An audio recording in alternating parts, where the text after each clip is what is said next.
Hi, I'm farm-to-table chef Teca Thompson at tecathompson.com, and today we're talking about how to sow sweet corn. So I've selected a place in my garden that is free of weeds and ready to go. Corn needs a lot of nitrogen, so it's really important that if you don't know the soil that you're working with, you get it tested and then you can add the nitrogen that's needed for it to grow. I only use natural things in my garden, so I'm using compost and blood meal today to boost my soil and get it ready. So I'm just going to add a healthy layer of compost that I've already boosted with the blood meal. Directions are on the back of the bag. And I'm just going to work it into my soil, making sure that all those nutrients and nitrogen get in before we put our seeds in. So, sweet corn is a monoecious plant, which means there's both male and female flowers on the plant. So the male would be on the tassel, which is on the top of the plant, and the female is on the silk, which is coming out of what are going to be the ears of corn. And every one of the silks is going to produce one little kernel of corn. So it's really important that you plant in a square row instead of like long rows.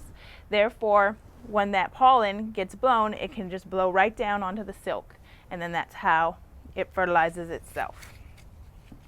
So I'm just going to make a little hole with my finger about 4 to 6 inches apart and make the row about a foot apart,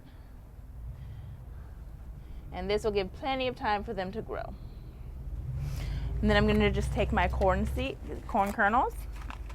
I'm going to drop them right in.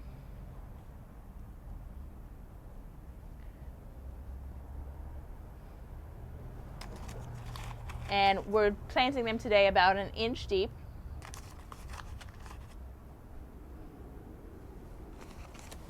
And I'm just going to cover them over with the soil and then water thoroughly.